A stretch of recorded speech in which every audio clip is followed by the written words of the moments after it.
right. Good evening, everybody. I hope everybody had a great weekend.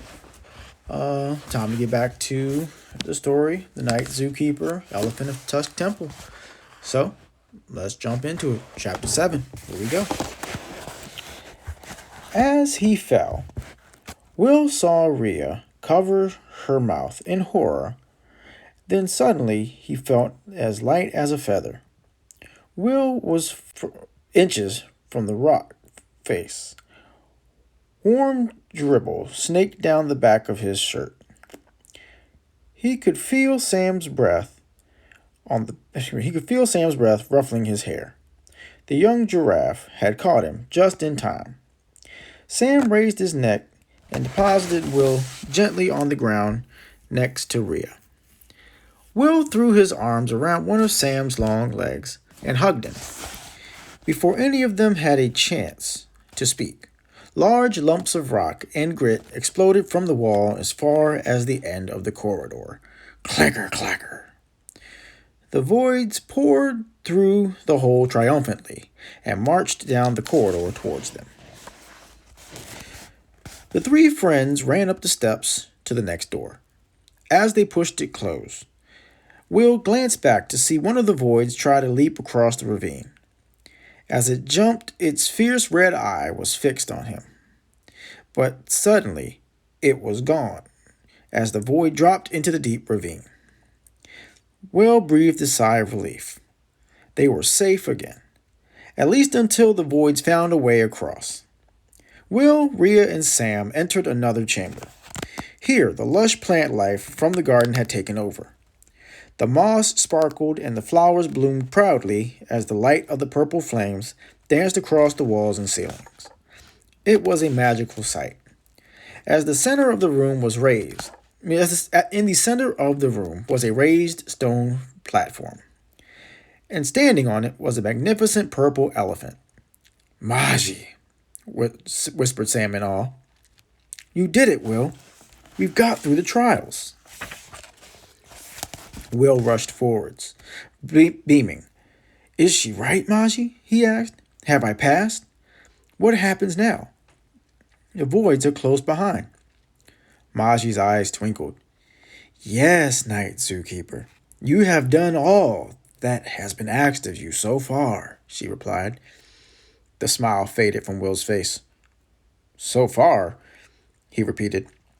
"Well, my ossicones are tingling," warned Sam suddenly. The ground shuddered under their feet. "There is one last thing you need to do," said Maji. Plaster fell from the ceiling and disintegrated in a puff of dust as it struck the floor. "Save the temple," said Will. It was clear what she meant. He had to stop the voids destroying the temple. "But how, Maji?" he pleaded. Maji smiled at him, as if there was nothing in the world of night to worry about. "You're ready. You're finally ready," she said. A sense of surprise and wonder fizzed down the back of Will's neck. "Grandma?" he whispered to himself. Maji gave him a secret smile. At that very moment, everything in the chamber began to shudder and sway violently. Will grabbed onto a vine-covered column to steady himself. Rock, grit, and dirt poured from the ceiling. The walls cracked, and one of the columns tumbled to the ground. "Take cover!" called Maji over the deafening noise. Will watched in dismay as stones slammed, pillars crumbled, and purple torches were snuffed out. In a matter of moments, the whole chamber collapsed around them. "Maji, help! Where are you?" called Will. He squinted through the fog of choking dust, coughing and blinking away gritting tears. There was no answer. "Rhea! Sam!" he cried out desperately. "Will?" came Rhea's voice close by. He stumbled towards it. "Rhea!" The haze of dust thinned, and Rhea emerged from the gloom. "Where's Maji? Sam?" Suddenly, to Will's surprise, a night sky full of stars appeared overhead. He gasped. "Too late," he said. his voice hoarse with emotion. It's too late. The temple. Over there, exclaimed Rhea, pointing. Sam and Mozzie stood a little way off, surrounded by huge hunks of rubble. Will and Rhea ran towards them. Clicker, clacker, clicker, clacker. Will spun toward the metallic gnashing. A single void clambered on top of a stunted column. And then a ring of red lights surrounded Will and the others. Void after void emerged and stood among the ruins. Hundreds of crimson eyes stared at the group huddled at the center of the fallen temple. Silence. A terrible silence, so deep that Will could hear his own pulse throbbing in his ears. There's so many, he said under his breath. We can't fight them all. The void stood motionless. What are they waiting for? He whispered, lifting the torch shakily from his pocket. The void perched on the smashed column suddenly clinked into life. It thrust its head skyward, and a laser beam of red light shot up into the night sky, projecting a terrifying image onto the backdrop. No, he breathed. Breathed Will, his heart thudding in his chest. Not him. A man's face towered over them, a stony face half covered by a jagged metal mask. Dark eyes bored into them. For a second time, Will felt as if the man's stare was draining the energy from him. He tried to turn away, but then the masked man's lips curled at the edges and parted to reveal a row of neat teeth. It was the smile of a shark. Who's that, Mozzie? Stammered Rhea. Will answered for her. It's him, isn't it? It's the Lord of North. A mocking laugh filled the air, and then a scratchy metallic voice rang out. Will winced. The sound set his teeth on edge like fingernails on a blackboard. There is no more hiding, Mozzie, said the Lord of North. Mozzie was staring up at the project defiantly. My void army has destroyed your temple. The source of all your light and power is gone. Creativity is closed down. Imagination is banished. Another cruel laugh bombarded Will's senses, dragging him deeper into a sense of despair.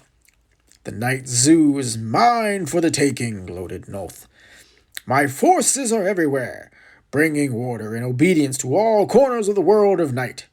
There was only one job left to do, one I have been looking forward to for a long time. North paused and glared down at Mozzie, his eyes glinting with menace. Your temple can't save you now. No more time-traveling disappearing acts for you. Clicker clacker. The great circle of voids burst into a frenzy of fearsome noise. Goodbye, Mozzie, grinned North.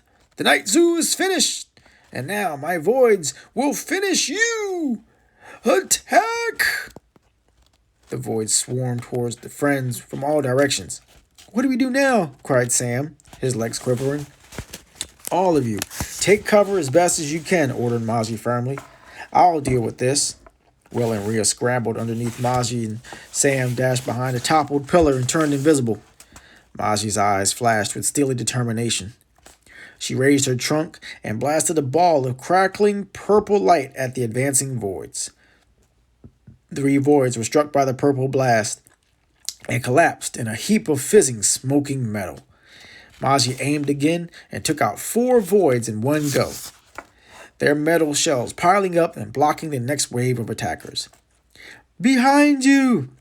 Screamed Sam. Without looking, Mozzie reared her trunk back over her head and blasted a trio of voids sneaking up from behind. On the left, shouted Will. Bloom, clank, fizzle. Right, she cried. Blam, pop, hiss. Will heard North laugh in the sky above, a low, humorless chuckle. He could also hear Mozzie's labored breathing and see the heavy thudding of her giant heart against her ribcage. She was tiring, but Will could also see that the voids were having to slow down to get past the broken ones. Keep going, he urged Mozzie. I believe in you. Mozzie trumpeted majestically and hit half a dozen voids with one purple blast. Yes, Maji, shouted Will. Out of the corner of his eye, Will spotted a flash of sleek metal. He jerked his head around and saw it again. A single void was moving at speed between the fallen rocks and voids. It dashed left, took cover, then scuttled right behind a chunk of ceiling. He had never seen a void move so fast. Maji, watch out, over there, he called up to her.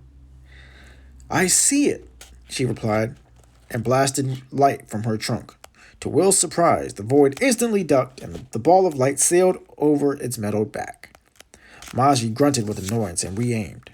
Again, the void dodged the blast, and the purple ball slammed into a group of other voids. Behind you, shouted Sam again. Maji was forced to swing her trunk and blast away in the opposite direction. Will kept his eyes on the zigzagging, agile void. It was closing in on them rapidly. He had no choice. He shot out from underneath the elephant, raised his torch, and pressed the button. A bolt of brilliant light shot directly at the speedy void. At the last moment, it sprang sideways and hunkered down before leaping diagonally behind a pile of broken boards. Will released the button, but as he did, the void scuttled forward and Will fumbled with the torch. The beam of light missed its target again. The void jumped forward and hunkered down. Blast! Miss! Blast! Miss! Will kept the button held down now, desperately trying to catch the void in its beam, but it was too quick. Will's fingers, hand and arm and shoulders shuddered and ached as he concentrated, but his aim was getting worse. He was losing focus and the void was getting closer by the second. He glanced up at Maji. The infinity symbol of her massive forehead was creased in a deep frown. He looked into her wise eyes, and even though she didn't speak, her voice echoed in his head. Persistence is the key, Will. Watch, learn, and improve. Will turned off his torch. He looked up at the crimson image of Nulf towering overhead. The masked man was nodding with approval. That's right, Night Zookeeper. Give up, Nulf growled. You haven't got it in you. You don't believe. You've never believed in yourself. Will ripped his gaze away and refocused on the void as it scuttled over a rock, hunkered down, and a second later moved on. Watch, Will told himself. Don't waste your effort. Leap, hunker, scurry. Learn, he said under his breath. Rush, hunker, jump, and improve, said Will.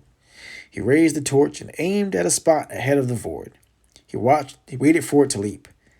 He pressed the button just as the void landed. He had timed it perfectly.